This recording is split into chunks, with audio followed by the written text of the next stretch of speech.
तो नमस्कार दोस्तों। सबसे पहले थोड़ा सा बैकग्राउंड में दे दूं कि आज से 5 साल पहले एक लिटरेचर फेस्टिवल देहरादून में हमने स्टार्ट किया था जिसका नाम था valley of words literature and arts festival. बाकी लिटरेचर फेस्टिवल्स के अलावा 2-3 एलिमेंट्स थे डिफरेंट जो देहरादून में जो लिटरेचर फेस्टिवल थे। एक तो उसमें हर साल अच्छी जो किताबें हैं जो सबसे प्रोमिनेंट बुक्स हैं इंग्लिश फिक्शन नॉन फिक्शन की, वो लिस्ट मैंने आपको दिए इस साल की। उसके अलावा 2 ऐसे वर्टिकल्स, नॉलेज वर्टिकल्स हमारे लिटरेचर फेस्टिवल में जो और आमतौर पर नहीं होती। एक है मिलिट्री हिस्ट्री एंड स्ट्रैटेजी और दूसरा है इकोलॉजी और एनवायरनमेंट। इसका कारण भी ये था क्योंकि देहरादून जो है वहाँ पे IMA भी है, नेशनल हाइड्रोग्राफिक ऑफिस भी है, सर्वे ऑफ इंडिया भी है। तो हिंदुस्तान की जो थिंकिंग है, जो सेरेब्रल थिंकिंग है मिलिट्री मैटर्स के बारे में और बाकी चीज़ों के बारे में, वो भी हमारे देहरादून से उसका काफ़ी इजाद होता है। और IMA भी वहीं बना, उसके साथ साथ बाकी इंस्टीट्यूशन भी वहीं। तो हर साल जो सारे सेशन जो थे वो हमारे देहरादून में होते थे, लेकिन इस साल कोविड के तहत ये रियलाइज़ हुआ कि एक शहर में तो हम 70 से 100 लोगों से ज़्यादा हम कहीं भी फिजिकल डिस्टेंसिंग की वजह से हम नहीं इकट्ठे हो सकते। इसलिए we decided that we will do it in 5 cities of the country. और हर शहर में जो पोस्ट इंस्टीट्यूशन जो है उसकी स्पेशलाइजेशन के मुताबिक हमने उसको चूज किया। तो आप सबको आइडिया होगा कि यूनाइटेड सर्विसेज इंस्टीट्यूशन दिल्ली में है, जो इंडिया की जो सबसे फॉरमोस्ट थिंक टैंक है मिलिट्री मैटर्स पे, उसके ऊपर वो डील करती है। और पिछले साल जनरल पन्नू, इस साल से जनरल पन्नू ने ज्वाइन किया है valley of head of the military history and strategy knowledge vertical. इस साल जो है हर साल हमारा थीम होता है कोई ना कोई मिलिट्री हिस्ट्री एंड स्ट्रैटेजी पे। पिछले 2 साल पहले ग्रेट वर्ल्ड वॉर के ऊपर था, उससे पहले कैसे सर्वे ऑफ इंडिया ने चाइना और लद्दाख की मैपिंग की थी। इस साल क्योंकि 50 साल हैं हिंदुस्तान के जो मोस्ट डिसाइसिव वॉर हुई है, इनफैक्ट बहुत कम ऐसे युद्ध हुए हैं जिन्होंने नक्शा बदला। और 71 जो वॉर है वो एक ऐसी वॉर रही जिसने हिंदुस्तान के नहीं, हिंदुस्तान के इर्द गिर्द पूरा नक्शा जो है वो चेंज किया। और इसमें बहुत वेलर हुआ, इसमें जो रोल रहा सबका तो बहुत ही महत्वपूर्ण रोल रहा। तो इसके बारे में आपके साथ जनरल पन्नू गुफ्तगू करेंगे, बताएंगे कि हमारा जो सेशन है ये किन किन मुद्दों पे है, और उसके बाद में जनरल जो भी वार्तालाप है वो मैं आपसे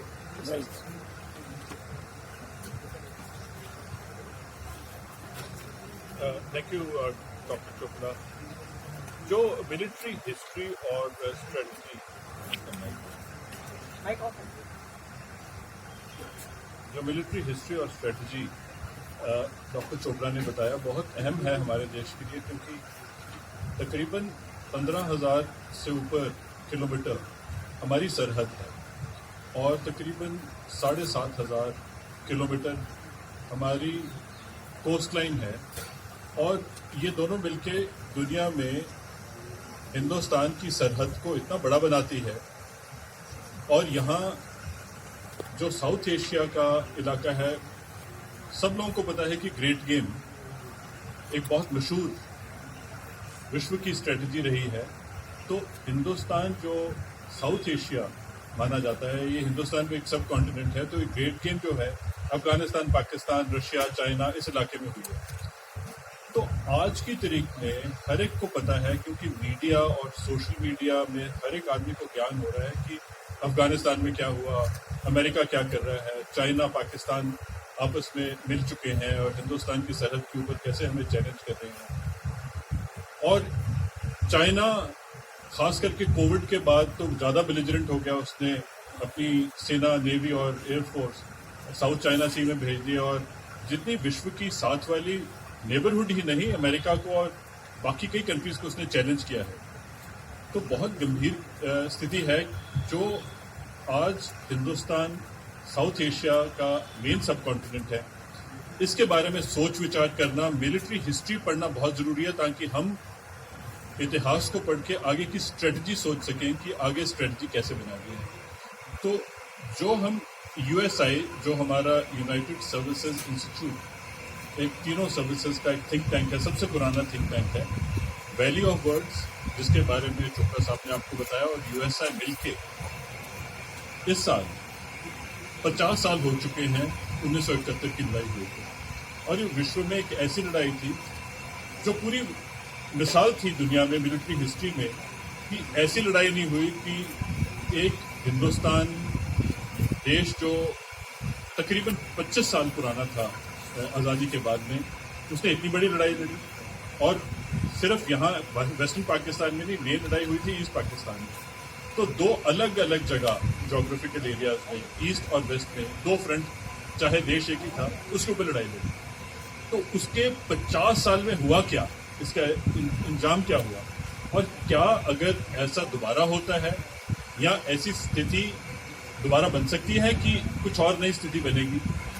आज की तरीके सबको मालूम है कि अमेरिका और चाइना आपस में उनकी क्या रिलेशनशिप है, और क्वाड की बातें चलती रहती हैं। हाल ही में हमारे प्राइम मिनिस्टर क्वाड की मीटिंग के अंदर गए थे और वहाँ पे उन्होंने ऐसी बातचीत की कि जैसे कि पुराने नेटो कोल्ड वॉर के अंदर इकट्ठे होके लड़ाई लड़ते थे, बातचीत करते थे लड़ाई की। तो ऐसा कुछ माहौल बन रहा है, लेकिन ये माहौल कहाँ जाके रुकेगा, लड़ाई होगी नहीं होगी, किस किस्म की लड़ाई होगी, इसके बारे में सोच विचार करना बहुत जरूरी है। तो हम आज की तारीख में 50 साल पूरे होने पर 1971 की लड़ाई को सिर्फ याद ही नहीं कर रहे, वहाँ के जो सबक हैं वो भी सीखेंगे।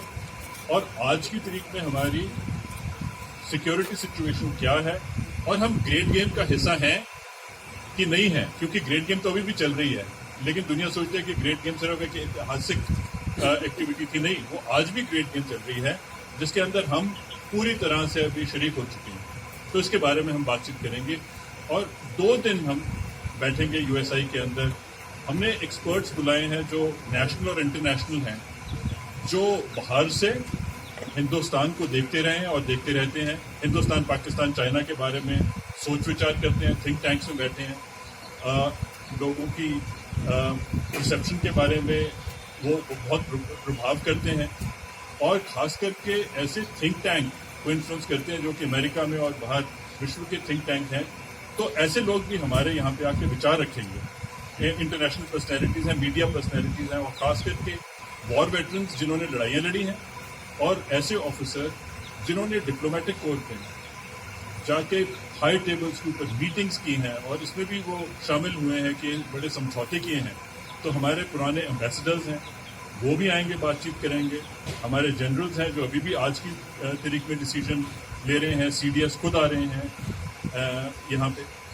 खास करके अगर हम इसको वैल्यू ऑफ वर्ड्स से जोड़ें, तो वैल्यू ऑफ वर्ड्स तो किताबों की बात करके, जो किताबों में लिखा है मिलिट्री हिस्ट्री पहले वहाँ पे था, तो हमने इस साल थोड़ा फेरबदल ये किया है कि एडिशनैलिटी लगाई है कि सिर्फ किताबें पढ़ के परसेप्शन नहीं बनती है।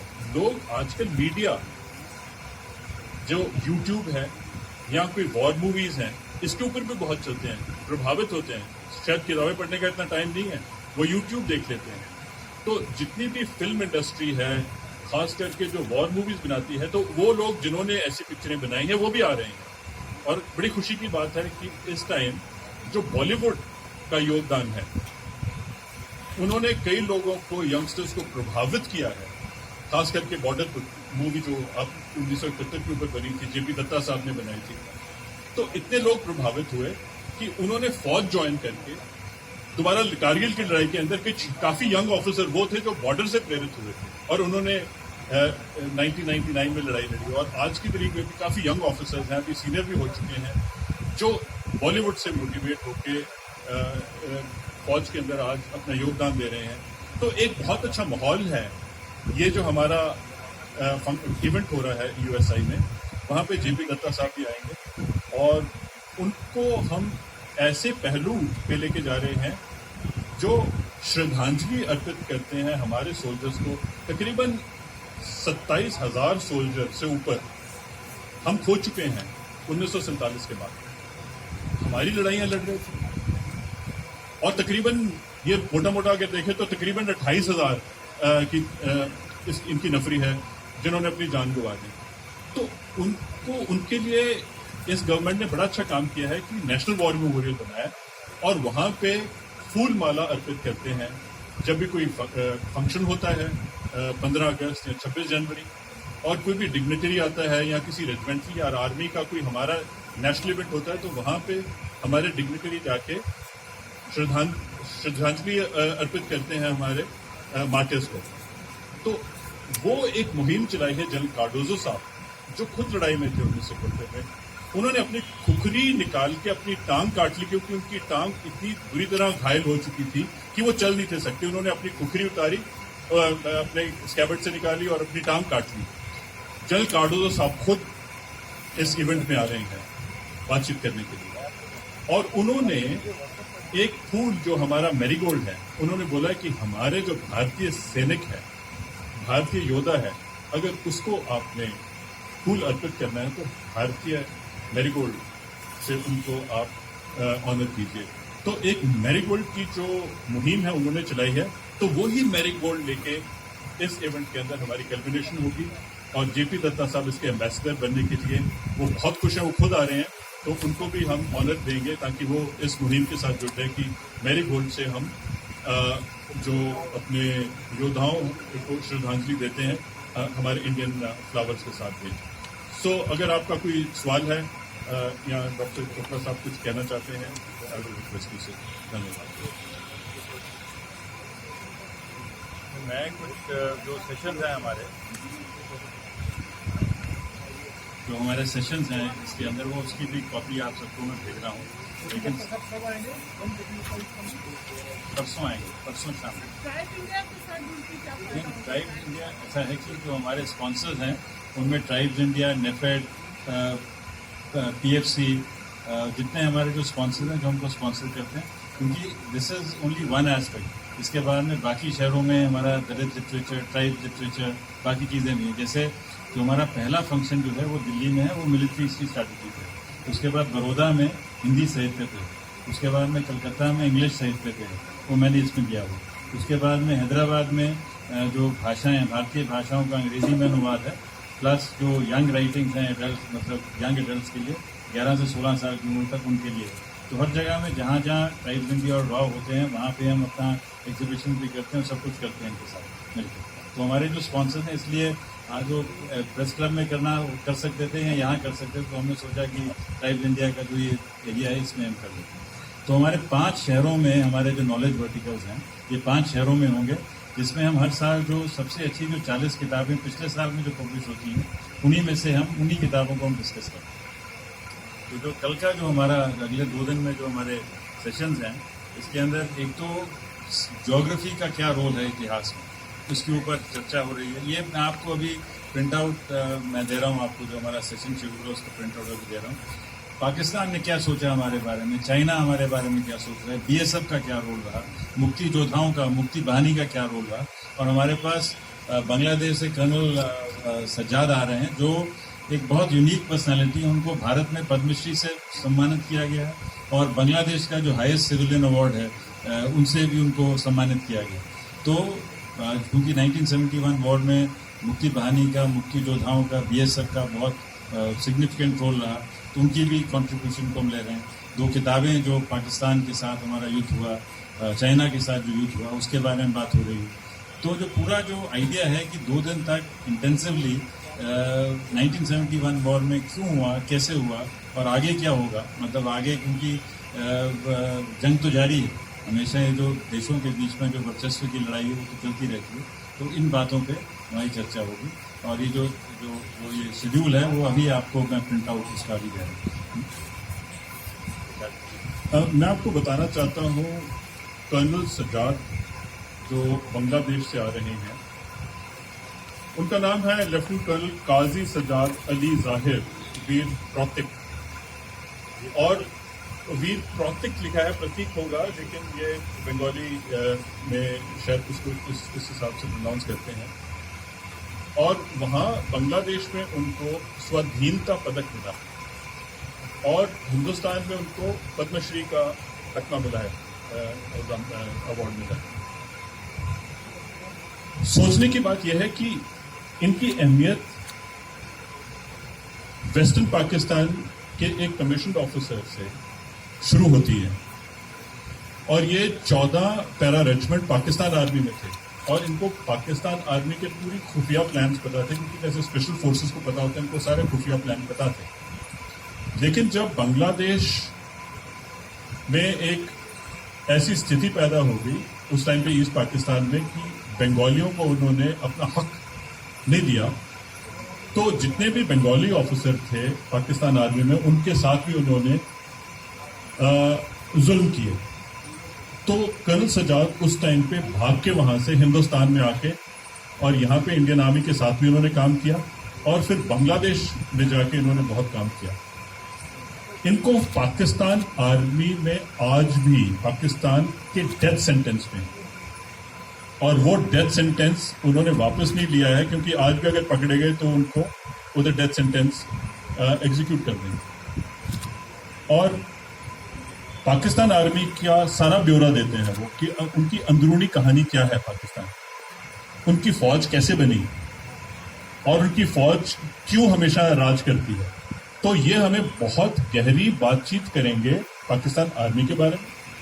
और फिर जन्मा कैसे बांग्लादेश, इसके ऊपर एक किताब के ऊपर भी चर्चा हो रही है, और ये भी बताएंगे कि मुक्ति बाहिनी ने कैसे लड़ाई लड़ी, एक फ्रीडम स्ट्रगल क्या थी और एक आर्म्ड स्ट्रगल क्या थी, और हिंदुस्तान का क्या रोल था मुक्ति बाहिनी में। हमारे ऑफिसर्स ने काम किया। हमारे कल बीबी सिंह साहब हैं जो इंडियन आर्मी के 22 मराठा के ऑफिसर हैं, जो उधर पहुंचते ही उनको भेज दिया गया मुक्ति बाहिनी में काम करने के लिए। उन्होंने फौज के साथ लड़ाई नहीं लड़ी, वो मुक्ति बाहिनी के साथ रहे पूरी लड़ाई में। तो वो खुद आ रहे हैं और वो भी चोपड़ा साहब के साथ बात करेंगे। वो बताएंगे कि वो उन्होंने मुक्ति बाहिनी के साथ आंखों देखा हाल, हाथों किया कार्य, और उनके जो विचार है वो आके बताएंगे। सो ये कुछ पहलू हैं जिनको हम लेके चलेंगे। और खास करके टेलीविजन के ऊपर आपने देखा होगा कि वेलर मारूफ रजा साहब इसके ऊपर काफी बातचीत करते हैं, उन्होंने फिल्म भी बनाई है। तो वो भी जितने भी ग्लोरी, कट्स एंड ग्लोरी और वेलर की बातचीत है, उनके बारे में वो खुद बताएंगे। और उसके बाद ऑफ कोर्स मार्क टेली साहब जो बीबीसी के रिपोर्टर रह चुके हैं, उस टाइम पे वो यहाँ के चीफ थे बीबीसी के, वो खुद आ रहे हैं और वो खुद बताएंगे कि बीबीसी का आंखों देखा हाल क्या था। और एक होती है एक्सटर्नल इमरजेंसी, जो कि 71 की लड़ाई एक्सटर्नल इमरजेंसी, एक होती है इंटरनल इमरजेंसी जो हमारी लगी हिंदुस्तान में, उसके बारे में बताएंगे कि उनका क्या एक्सपीरियंस था यहाँ। तो कुछ लोग हमारे साथ वर्चुअली आ रहे हैं, खुद नहीं आ सकते क्योंकि कोविड करके ट्रैवल रिस्ट्रिक्शंस होने के। तो हमारे साथ बातचीत कर रहे हैं क्रिस्टीन फेयर। वो अमेरिका में एक स्कॉलर है और वो वहाँ के एक थिंक टैंक्स को बहुत प्रभावित करती हैं। उनको पाकिस्तान और बांग्लादेश और साउथ एशिया, खास करके हिंदुस्तान और हमारे नेबरहुड का बहुत ज़्यादा ज्ञान है। तो वो भी पार्टिसिपेट कर रहे हैं और बताएंगे कि आज की तारीख में क्या हो रहा है और 71 या उससे पहले क्या हुआ, पिछले 50 साल में क्या हुआ और क्या हो सकता है। इसके बारे में वो काफ़ी, उनके बहुत मजबूत और क्लियर विचार होते हैं। तो उन्होंने एक योगदान दिया है इस इवेंट के अंदर। कुछ वीडियोस तो हमारे पास ऑलरेडी उनके हैं, जो हमारी इंटरव्यूज हमने उनके साथ किए हैं, और वो खुद लाइव आ रही हैं। तो वो वहाँ पे क्या बोलती हैं ये देखना बहुत एक महत्वपूर्ण चीज़ होगी। तो हम वेट करेंगे कि आप सब जब देखेंगे तो आप अपना खुद ओपिनियन बनाएंगे कि ये 50 साल 1971 सिर्फ इतिहास ही नहीं है, वहाँ से हमने क्या प्रेरणा ली और आगे चल के क्या हो सकता।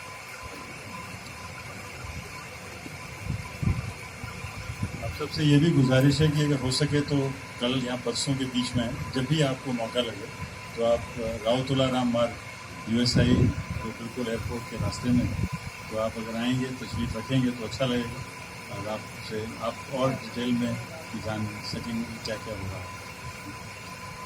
और कुछ आपके ये 2 day सेशन है। 2 days तो एक्चुअली वो प्रिंट आउट अभी आ रहा है। एक्चुअली जनरल साहब गुड़गांव में रहते हैं, मैं अभी देहरादून से आ रहा हूँ। थोड़ा सा दिल्ली में बेस नहीं होने के कारण इतनी अच्छी हमारी अभी ऑर्गेनाइजेशन नहीं है।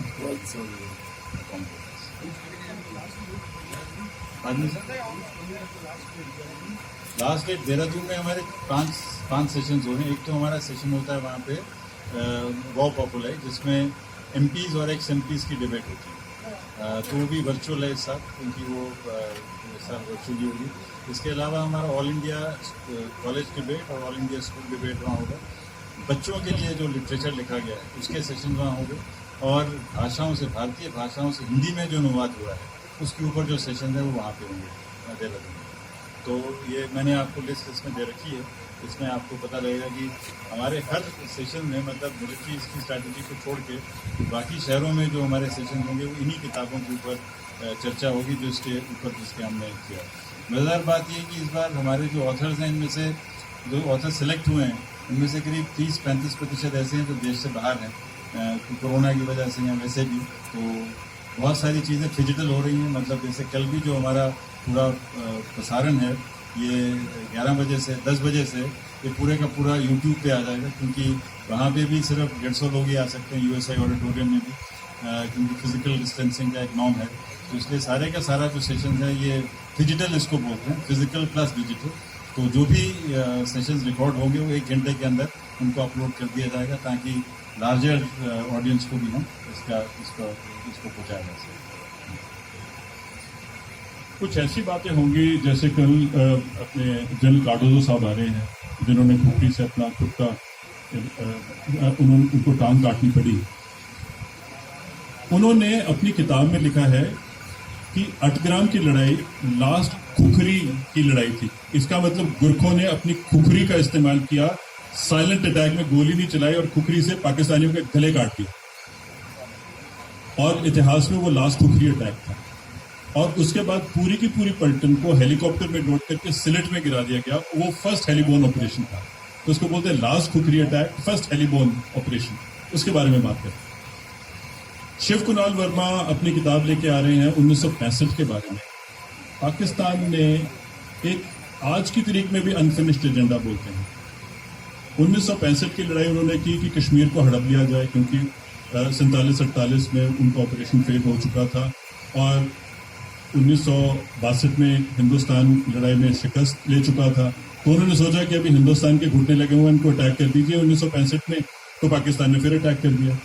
उस टाइम पे हिंदुस्तान की फौज ने इतना अच्छा काम किया कि लड़ाई 1965 की हम जीते, लेकिन पाकिस्तान ने भी कुछ इलाके कब्जा किए थे, तो उसके बारे में वो बातचीत करते हैं। लेकिन 1965 की लड़ाई पाकिस्तान अपना मिशन पूरा ना करने के बाद वो दोबारा इस अपॉर्चुनिटी को देख रही थी कि दोबारा हिंदुस्तान के ऊपर कैसा हमला किया जाए।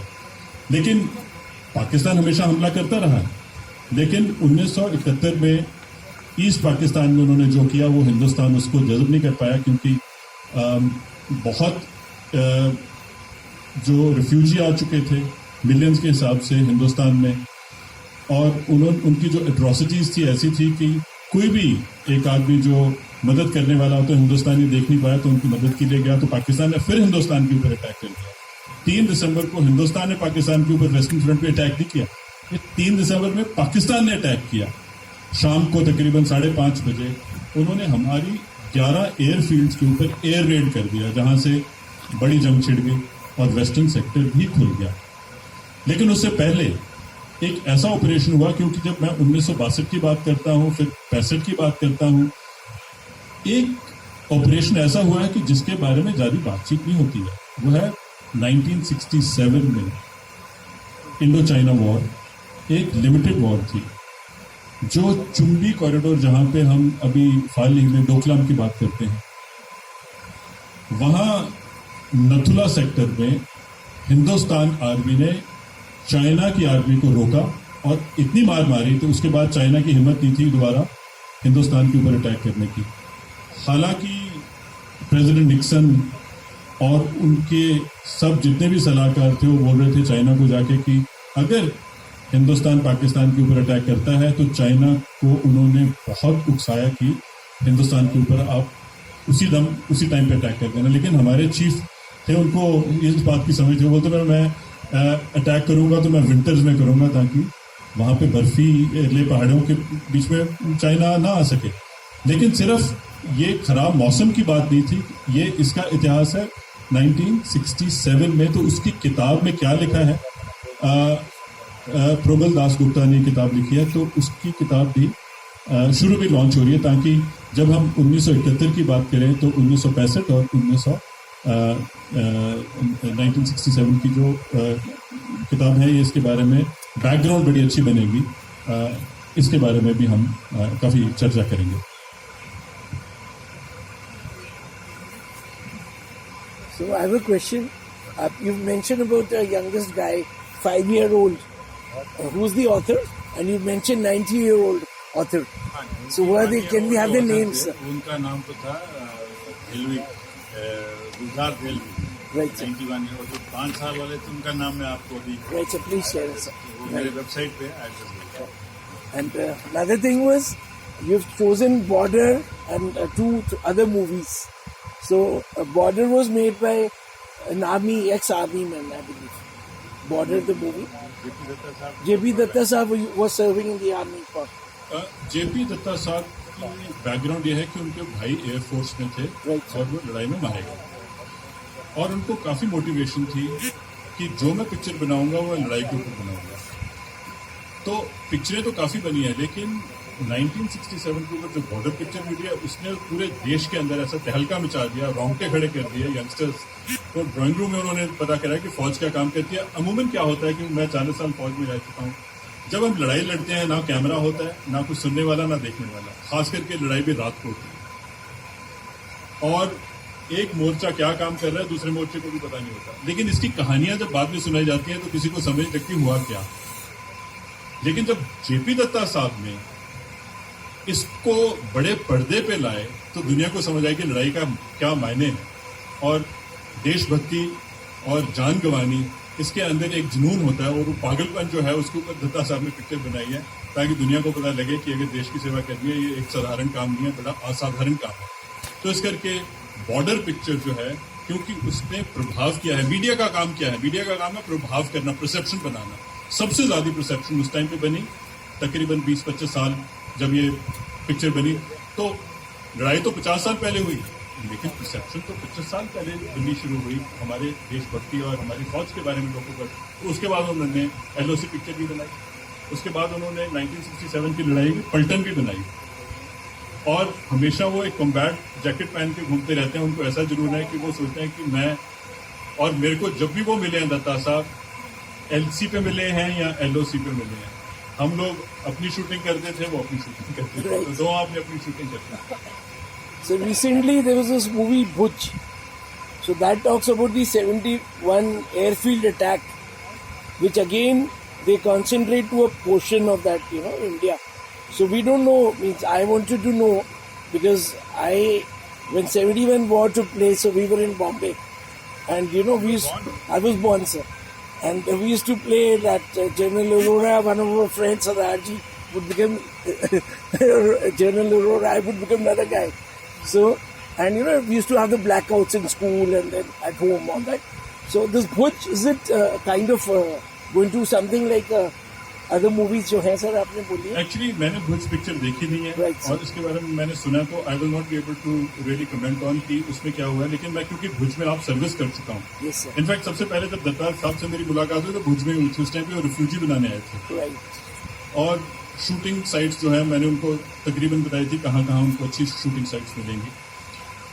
भुज एक ऐसी जगह है, वहाँ पे सर क्रीक एक इशू है जो हिंदुस्तान और पाकिस्तान में डिस्प्यूटेड एरिया, और इसी करके हमारा मैरीटाइम बाउंड्री इशू भी है कि हमें पता नहीं चलता कि हमारी अरेबियन सी में सरहद कहाँ पे है. मैरीटाइम बाउंड्री भी डिस्प्यूटेड है क्योंकि सर क्रीक है. वहाँ का इलाका या तो पानी से भरा होता है या सॉल्ट पैन होता है या आप कभी भी दलदल में फंस सकते हो. तो वहाँ एक बड़ी यूनिक चीज़ है. तो खास करके वहाँ पे एरियल लड़ाई बहुत ज़्यादा होती है. तो शायद भुज भी इसी हिसाब से बनी होगी क्योंकि वहाँ पे एयर रेड हुए थे भुज में, तो उसको कवर किया होगा. मेरे को पता तो है कि ये क्या हुआ था हकीकत में, लेकिन मैं मूवी के बारे में No, actually, I don't know. I actually saw one movie on television, which was possibly a Japanese and a Chinese. So there.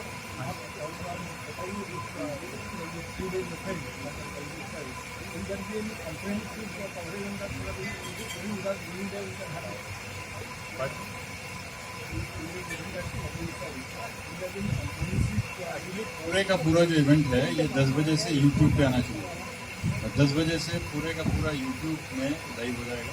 और अभी जो आपका टेलीफोन नंबर और ईमेल ले लिया है, इसमें आपको ईमेल लिंक भेज दूँगा. और 10 o'clock onward the entire thing is on YouTube. Everything is on YouTube, so that will be available. And I mean some TV channel भी different to everybody, let's see कितने लोग आते हैं, लेकिन यूट्यूब पे सब कुछ उपलब्ध है।